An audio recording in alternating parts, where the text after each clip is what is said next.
جلدی ہی حساب ہونے والا ہے۔ تو آئیے اب اس کی تفسیر، مختصر تفسیر دیکھ لیتے ہیں، یہاں پر کن کن باتوں کا اللہ رب العزت نے ذکر فرمایا ہے۔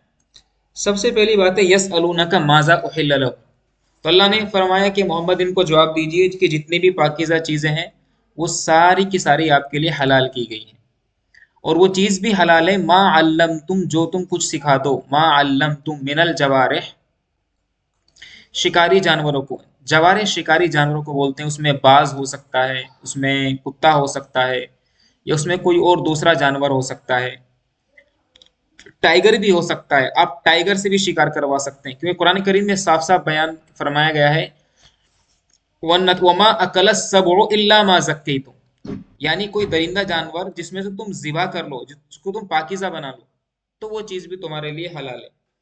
تو کوئی بھی جانور ایسا ہو جو تم نے شکار کی نیت سے رکھا ہوا ہو، لیکن شرط یہ ہے کہ علم تم اس کو سکھا لو، پہلے ٹرینڈ کر لو، اس کی ٹریننگ اتنی مضبوط ہونی چاہیے کہ اگر تم اس کو بلاؤ تو تمہارے پاس آئے، تم اس کو بھیجو تو وہ تمہارے پاس سے جائے، وہ تمہارا فرما بردار ہو کر کے رہے۔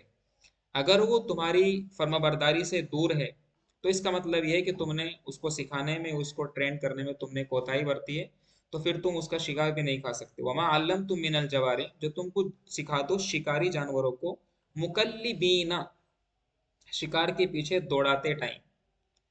تو اس میں یہ ہے کہ مثال کے طور پر آپ شکار کرنے گئے اور آپ کو شکار نظر آیا، آپ کے گلے، آپ کے ہاتھ میں ایک کتا تھا، آپ نے کتا چھوڑا، تو شکار کرنے کے لیے کچھ شرائط رکھے گئے ہیں کہ تم ان کا جانور، ان کا شکار کب کب کھا سکتے ہو۔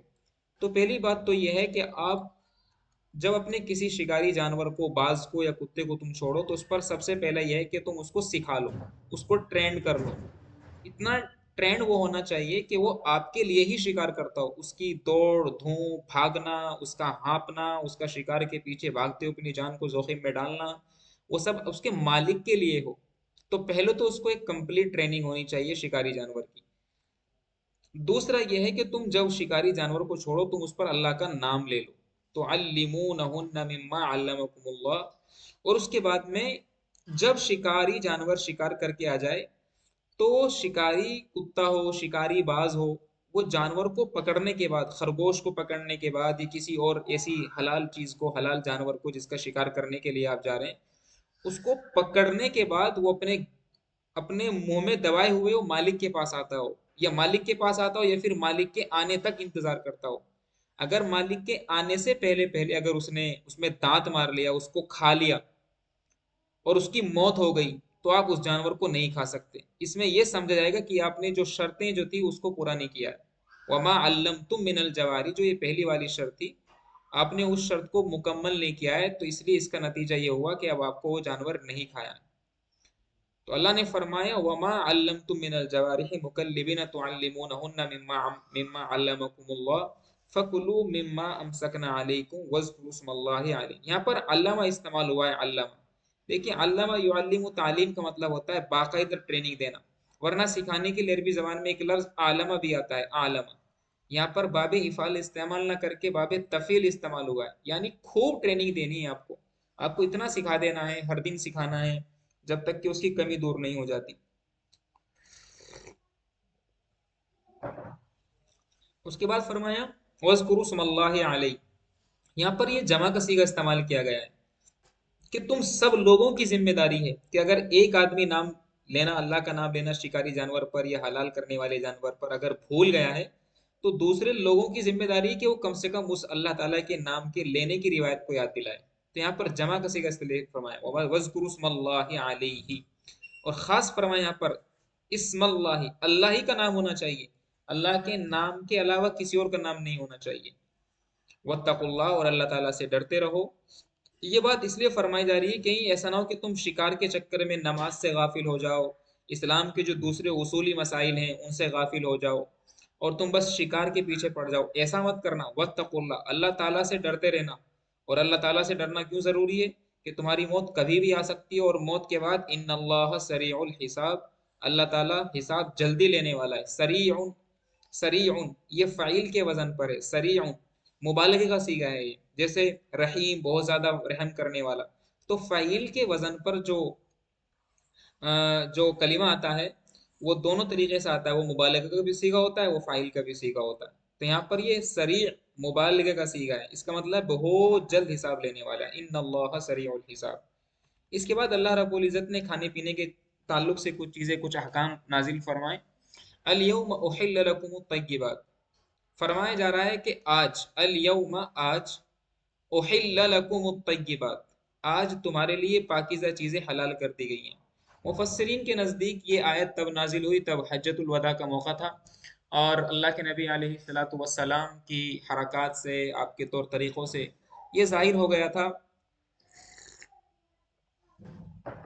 کہ آپ صلی اللہ علیہ وسلم کا وقت، دنیا سے پردہ فرمانے کا وقت آ چکا ہے۔ کچھ مفسرین نے یہ بھی بیان کیا ہے کہ اس آیت کے نازل ہونے کے بعد کئی صحابہ کرام نے، جو کبار صحابہ تھے، انہوں نے اندازہ لگا لیا تھا کہ الیوم احل لکم الطیبات، جب یہ آیت نازل ہوئی تو صحابہ کرام کو یقین ہو گیا تھا کہ اب حضرت محمد مصطفیٰ صلی اللہ علیہ وسلم کا وقت رخصت ہونے کا، دنیا سے پردہ فرمانے کا آ چکا ہے، اور کئی صحابہ کرام اس چیز کو مستحضر بھی اپنے دماغ میں رکھنے لگے تھے۔ تو اللہ رب العزت نے فرمایا الیوم احل لکم الطیبات، آج تمہارے لیے سبھی پاکیزہ چیزیں حلال کر دی گئی ہیں۔ تو یہاں پر آج جو بیان فرمایا گیا آج، اس کا مطلب یہ ہے کہ ہم اس طور پر حلال کر رہے ہیں کہ آج کے بعد وہ کبھی حرام نہیں ہوگی، کیونکہ اسلامی شریعت میں شریعت بنانے کا جو حق ہے وہ 100% اللہ تعالیٰ کو ہے۔ اللہ تعالیٰ کے علاوہ شریعت سازی کا حق، قانون بنانے کا، قانون کو پیش کرنے کا، قانون کو رد کرنے کا، کوئی نیا قانون لانے کا حق 100% اللہ تعالیٰ کو ہے۔ ایک نبی کو بھی حق نہیں ہے کہ وہ اپنی طرف سے شریعت سازی کا کام لے، نبی بھی تابع ہے اللہ تعالیٰ کے دیے ہوئے قانون کے۔ اس لیے بار بار قرآن کریم میں اس بات کو بیان فرمایا گیا ہے کہ ان الحکم الا للہ، کہ حکومت اور حکم تو صرف اور صرف اللہ تعالیٰ کی ہے۔ ایک نبی کو بھی حق نہیں کہ وہ شریعت کے اندر کوئی تبدیلی پیدا کرے، کوئی ترمیم پیدا کرے۔ نبی بھی اگر کوئی کام کرے گا، کوئی نئی تبدیلی پیدا کرے گا، کوئی نیا قانون لے کر کے آئے گا، تو وہ بھی اللہ تعالیٰ کے حکم سے ہی کرے گا۔ یعنی اللہ کے نبی علیہ الصلوۃ والسلام کی زبان سے نکلوایا گیا کہ ان هو الا وحی یوحی، میں جو بھی کرتا ہوں، جو بھی میں کہتا ہوں، وہ وحی ہوتی ہے۔ تو اگر ایک نبی بھی اگر شریعت سازی کا اگر کام کر رہا ہے تو وہ بھی اللہ تعالیٰ کا ایک نمائندہ ہے، پیغمبر اللہ تعالیٰ کا نمائندہ ہوتا ہے زمین پر اپنے اللہ تعالیٰ کے بندوں کے لیے۔ تو یہاں پر جو الیوم احل لکم الطیبات بات بیان فرمائی جا رہی ہے، اس کا مطلب یہ ہے کہ آج جو پاکیزہ چیزیں حلال کی جا رہی ہیں، اس کے بعد کوئی شریعت نہیں آئے گی، اور جب کوئی شریعت نہیں آئے گی تو پھر یہ چیزیں حلال رہیں گی قیامت تک۔ آگے بیان فرمایا گیا وَطَعَامُ الَّذِينَ أُوتُوا الْكِتَابَ حِلٌّ لَكُمْ، اور اے مسلمانوں تمہارے لیے کھانا حلال کر دیا گیا ہے، وَطَعَامُ الَّذِينَ، ان لوگوں کا، أُوتُوا الْكِتَابَ، جن کو کتاب دی گئی، ان کا کھانا حِلٌّ لَكُمْ، تمہارے لیے حلال ہے، وَطَعَامُكُمْ حِلٌّ لَهُمْ، اور تمہارا کھانا ان کے لیے حلال ہے۔ تو یہاں پر وائس ورثہ بات کہی گئی ہے یہاں پر، کہ اہل کتاب کا، کتاب والوں کا کھانا تمہارے لیے حلال، اور تمہارا کھانا ان کے لیے حلال۔ اب یہاں پر کچھ چیزیں جو بہت زیادہ غور و فکر کرنے کی ہے، وہ یہاں پر یہ بات ہے کہ جب یہ آیت نازل ہوئی تو اس وقت مسلمان جو مدینے کی سوسائٹی تھی، اس سوسائٹی میں ترتیب اس طرح کی تھی کہ دو گھر مسلمانوں کے اور بیچ میں ایک یہودی کا ہے، کسی عیسائی کا گھر ہے۔ اس طرح کا ایک اسٹرکچر تھا مدینے کی ریاست جب یہ آیت نازل ہو رہی تھی۔ تو اس موقع پر لین دین تھا، کھانا پینا ہوتا تھا۔ اب یہاں پر سوال یہ ہے کہ جو موجودہ دور میں ہم اہل کتاب کس کو مانیں، یعنی وہ لوگ جن کو کتاب دی گئی، جسے کلام پاک میں فرمایا جا رہا ہے کہ الذین اوتوا الکتاب، جن لوگوں کو کتاب دی گئی۔ یہاں پر کتاب سے مراد کون سی کتاب ہو سکتی ہے؟ تو تمام مفسرین اس بات پر بہت عظمت کے ساتھ متفق ہیں کہ یہاں پر صرف اور صرف وہ کتابیں مراد لی گئی ہیں جو کتابیں آسمانی کتابیں ہیں، اور جو قرآنی روایت سے بالکل مدلل ہے، جو قرآنی روایت سے ثابت ہے۔ مثال کے طور پر تورات ایک کتاب ہے، اسی طریقے سے انجیل ایک کتاب ہے، اسی طریقے سے زبور ایک کتاب ہے، اسی طریقے سے موسیٰ علیہ الصلاۃ والسلام پر کچھ صحیفے نازل ہوئے تو ہم ان کو صحف موسیٰ کہہ سکتے ہیں۔ اسی طریقے سے حضرت ابراہیم علیہ الصلاۃ والسلام پر بھی کچھ صحیفے نازل ہوئے جن کو ہم صحف ابراہیم بولتے ہیں۔ تو ابراہیم علیہ الصلاۃ والسلام کے صحیفے، موسیٰ علیہ الصلاۃ والسلام کے صحیفے، زبور، انجیل، تورات، قرآن کریم کی روشنی میں یہ وہ کتابیں ہیں جو بالاجماع بالاجماع جو انبیاء علیہ الصلوۃ والسلام پر نازل ہوئی. تو تمام مفسرین بہت زیادہ بحث کرنے کے بعد اس بات پر متفق ہے کہ جن لوگوں کے پاس بھی یہ کتاب ہے یا اس کتاب کا مالک ہونے یا اس کتاب کے متبع ہونے تابع ہونے کا دعویٰ کرتے ہیں وہ بالاتفاق اتفاقی طور پر اہل کتاب میں شامل ہیں، چاہے ان کے اعمال کیسے بھی ہوں، چاہے وہ شرک کرتے ہوں، لیکن اگر ان کا دعویٰ ہے یہ تو وہ اہل کتاب مانے جائیں گے. اب سوال یہ ہے کہ وَطَعَامُ الَّذِينَ أُوتُوا الْكِتَابَ حِلٌّ لَكُمْ، یہاں پر طعام سے مراد کیا ہے؟ تو یہاں پر تمام مفسرین اس بات پر متفق ہے کہ طعام کا مطلب ہوتا ہے یہاں پر ذبیحہ. ذبیحہ کا مطلب ہوتا ہے کہ ان لوگوں کا ذبح کیا ہوا جانور، کیونکہ پوری دنیا میں عیسائی لوگ ہیں، یہودی لوگ ہیں، وہ بیف کھاتے ہیں، گوشت کھاتے ہیں، اور جتنا گوشت آج کی دنیا میں عیسائی لوگ کھاتے ہیں مسلمان اس کا تصور بھی نہیں کر سکتے. ہمارے ہندوستان کی مسلمان بیچارے خامخواہ بدنام ہیں، ہمارے ہندوستان کے قریشی لوگ کے ان کے گوشت کے بغیر ان کا کھانا نہیں اترتا ہے. لیکن دنیا میں سب سے زیادہ گوشت کھانے والی اگر کوئی قوم ہے تو وہ عیسائی ہے. دوسرے نمبر پر آتے ہیں یہودی، یہودیوں کے ہاں گوشت بہت مرغوب چیز ہے. اور تیسرے نمبر پر آتے ہیں مسلمان. تیسرے نمبر کی قوم ہے مسلمان جو گوشت کھانے والی قوم ہے. آپ اس سینس میں کہہ سکتے ہیں کیونکہ ہندوستان میں سوری دنیا کے اندر مسلمانوں کی تعداد یہودیوں سے زیادہ ہے، تو آپ عیسائیوں کے بعد سیکنڈ نمبر پر آپ مسلمانوں کو رکھ سکتے ہیں. لیکن سارے مسلمان گوشت نہیں کھاتے، لیکن سارے یہودی گوشت کھاتے ہیں. تو اس لحاظ سے یہاں پر وہ بہت پابندی کے ساتھ اور بہت شوق سے گوشت کھانے والی قومیں عیسائی اور یہودی ہے. تو یہاں طعام سے مراد ہے ان کا ذبح کیا ہوا جانور. تو مفسرین نے یہاں پر دو رائے بیان کی ہیں کہ وہ لوگ جو اہل کتاب ہے ان کا ذبح کھانا، ان کا ذبیحہ کھانا جائز ہے یا نہیں ہے، یہ سوال ہے. تو وہ اہل کتاب جو کتاب پر ایمان رکھتے ہیں اور کتاب کو مانتے ہیں، ان کی کتابوں کے اندر بھی آج بھی وہی لکھا ہوا ہے جو قرآن کریم کے اندر لکھا ہوا ہے. جیسے قرآن کریم میں لکھا ہوا ہے کہ جب تم ذبح کرو تو وَاذْكُرُوا اسْمَ اللَّهِ عَلَيْهِ، کہ تم اس پر اللہ کا نام لے لیا کرو. آپ اگر بائبل پڑھیں گے، بائبل میں اگر آپ اولڈ ٹیسٹمنٹ پڑھیں گے تو اولڈ ٹیسٹمنٹ کے ولیوم نمبر 12 میں صاف صاف لکھا ہوا ہے کہ تم کبھی بھی کسی بھی تم جانور کا گوشت کھاؤ تو اس پر خدا بند کا نام لے لیا کرو، اللہ تعالیٰ کا نام لے لیا کرو. تو اگر کوئی عیسائی آدمی بغیر اللہ کا نام لیے ہوئے گوشت کھا رہا ہے تو اس کا مطلب یہ ہے کہ اس آدمی کا نہیں ذبح کھایا جائے گا. لیکن اگر آپ بالاجماع اجماعی طور پر اگر پوری اہل کتاب قوم کو دیکھیں تو ان کا ذبیحہ کھانے میں کوئی دشواری نہیں ہے.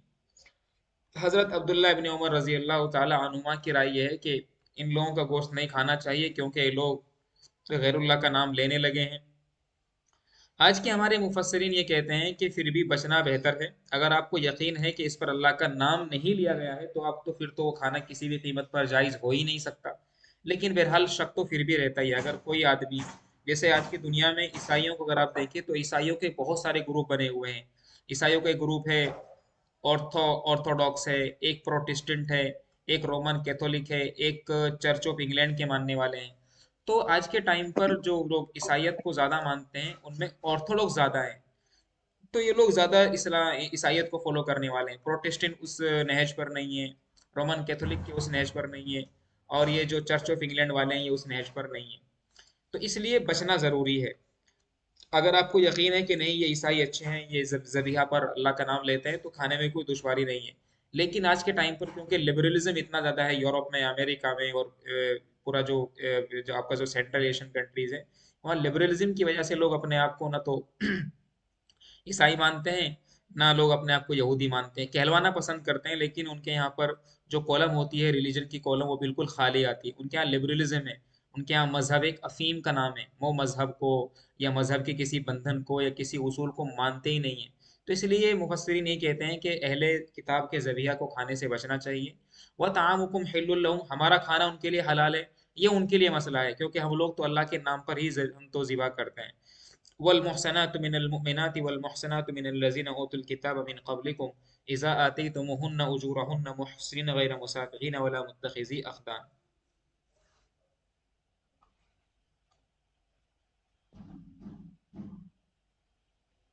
ہاں بالکل.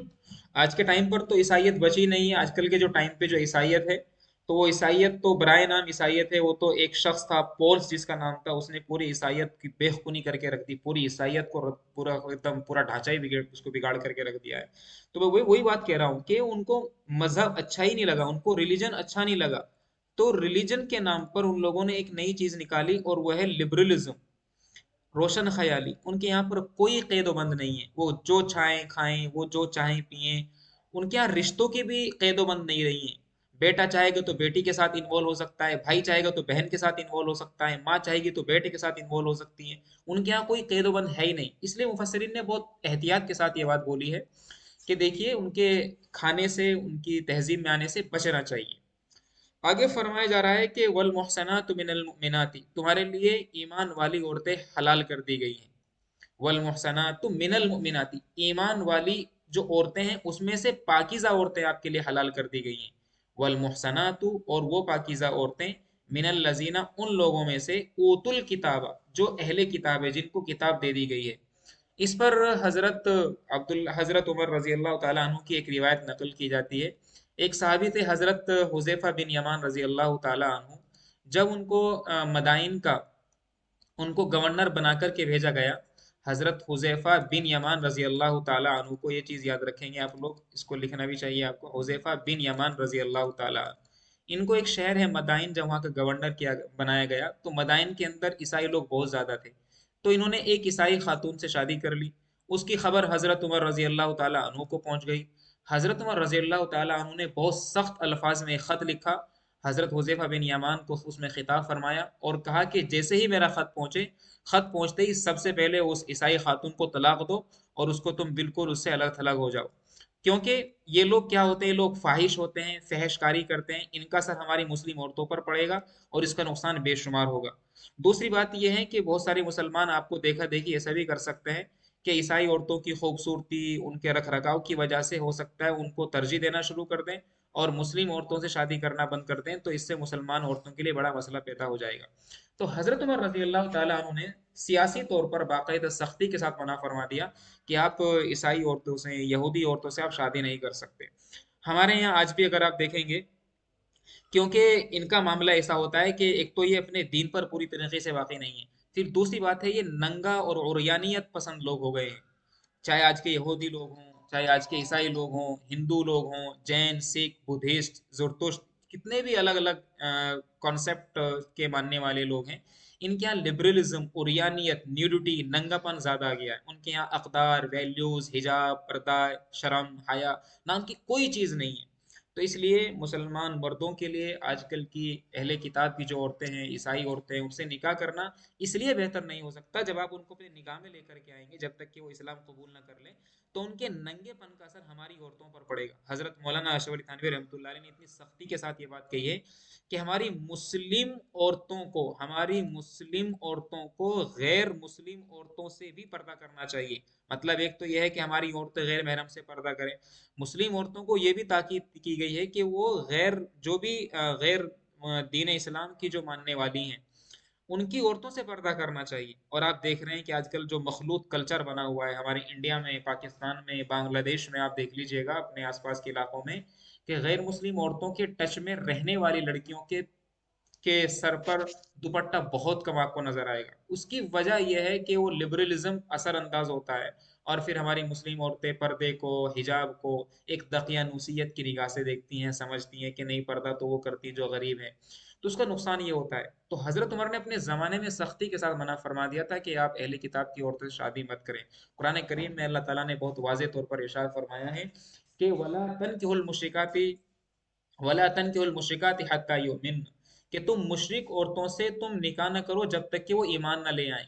آگے فرمایا گیا وَلَا تُنكِحُوا الْمُشْرِكِينَ حَتَّى يُؤْمِنُوا، اور نہ تم مشرکین مردوں سے اپنی عورتوں کا نکاح کراؤ یہاں تک کہ وہ ایمان لے آئیں۔ اللہ نے فرمایا وَلَأَمَةٌ مُؤْمِنَةٌ خَيْرٌ مِّن مُّشْرِكَةٍ وَلَوْ أَعْجَبَتْكُمْ، ایک نیک باندی عورت، ایک مسلمان عورت چاہے وہ باندی ہی کیوں نہ ہو، وہ زیادہ بہتر ہے اس مشرک عورت سے جو تمہیں بھاگ گئی ہو۔ مشرک عورت تمہارے یہاں پر آئے گی، تمہارے راز تمہارے دشمنوں تک پہنچائے گی، جیسے 1971 کی جنگ میں ہوا، 1967 کی جنگ میں ہوا، عربوں کے یہاں جب عربوں کی لڑائی جب کس سے ہوئی، جب اسرائیل پر 3 ملکوں نے حملہ کیا، اس میں سعودی عرب تھا، اس میں مصر تھا، اور اس میں آپ کا جارڈن تھا، ان جن 3 ملکوں نے جب حملہ کیا اسرائیل پر، تو ان کے ہاں، عربوں کے ہاں بہت ساری عیسائی عورتیں، یہودی عورتیں نکاح میں تھی، وہ اندر کے سارے راز، سارے کے سارے راز اسرائیل تک پہنچتے رہے، اور 3 ملک اتنی بڑی طاقت ہونے کے باوجود بھی اسرائیل جو چھوٹا سا ملک ہے، ایک بہت کمزور سا چھوٹا سا یہ اس کا نقشہ ہے، یہ اس کا نقشہ ہے، 3 ملک اتنے بڑے بڑے ملک اس سے ہار گئے، اس کی وجہ تھی کہ جو پالیسی حکمراں اور جو چیف کمانڈر جو پالیسی اندر بناتے تھے، وہ ساری پالیسیز لیک ہو جاتی تھی ان کی عورتوں کے ذریعے سے۔ تو سیاسی طور پر بھی، دینی اور اخلاقی طور پر بھی اہل کتاب کی عورتوں سے شادی کرنا ہمارے فقہا نے منع کیا ہے۔ حرام اس لیے نہیں کہہ سکتے کیونکہ حرام کا حکم نہ تو قرآن سے ثابت ہے اور نہ حدیث سے، لیکن سیاسی مصلحت کے پیش نظر اور ان کی عریانیت اور ننگے پن اور بد اخلاقی کی وجہ سے ان کو اپنے گھروں میں لے کر کے آنا بہت مشکل پیدا کر سکتا ہے۔ تو اللہ فرما رہے ہیں والمحصنات من الذین اوتوا الکتاب من قبلکم، تمہارے لیے وہ عورتیں جو اہل کتاب سے ہیں وہ جو نیک ہونی چاہیے، یہاں پر بھی شرط ہے، یہاں پر بھی شرط ہے کہ والمحصنات، وہ نیک ہونی چاہیے، نیک۔ اب مجھے بتاؤ آج کے زمانے میں کون نیک ہے؟ ان کے یہاں پورنوگرافی بہت عام ہو گئی ہے، ان کے یہاں حرام رشتے بنانے میں کوئی دقت پیدا نہیں ہوتی، تو جو وہ نیک ہے ہی نہیں تو اس کیٹیگری سے باہر ہو جاتی ہیں۔ والمحسنات، ان کے اندر احسان ہے ہی نہیں، من قبلکم اذا اتیتموہن اجورہن، اور وہ بھی شرط ہے کہ تم ان کا مہر دے دو۔ محسنین، نیک بن کر کے آپ کو زندگی گزارنی ہے، غیر مسافہین، صرف عیاشی کے لیے نہیں، ولا متخذی اخدان، اور صرف ایسے ہی مزے لینے کے لیے نہیں، بلکہ آپ ان کو بیوی بنا کر کے ان کو اپنے پاس رکھ سکتے ہو۔ اللہ نے فرمایا جو بھی ایمان کا انکار کرے وَمَن يَكْفُرْ بِالْإِيمَانِ فَقَدْ حَبِطَ عَمَلُهُ، تو اس کے اعمال سب خراب ہو جائیں گے، اور وہ فی الآخرۃ من الخاسرین، اور وہ آخرت میں نقصان اٹھانے والوں میں سے بنے گا۔ اس میں کچھ تفصیل اور ہماری تھوڑی سی رہ گئی ہے، وہ مجھے کرنی تھی لیکن وقت زیادہ ہو گیا ہے، تو انشاءاللہ ہم کل اس کو کریں گے۔ آپ کے پاس 1 منٹ ہے، اگر کوئی سوال آپ کہے تو سوال کر سکتے ہیں آپ۔ میں دیکھ لوں کتنے لوگ ہیں آج، لوگ گھٹتے بڑھتے رہتے ہیں۔ ایان صاحب کون ہیں؟ حیا فاطمہ، میمونہ، تیمنہ، ام احمد۔ جی کوئی سوال ہو تو بتائیں بابو۔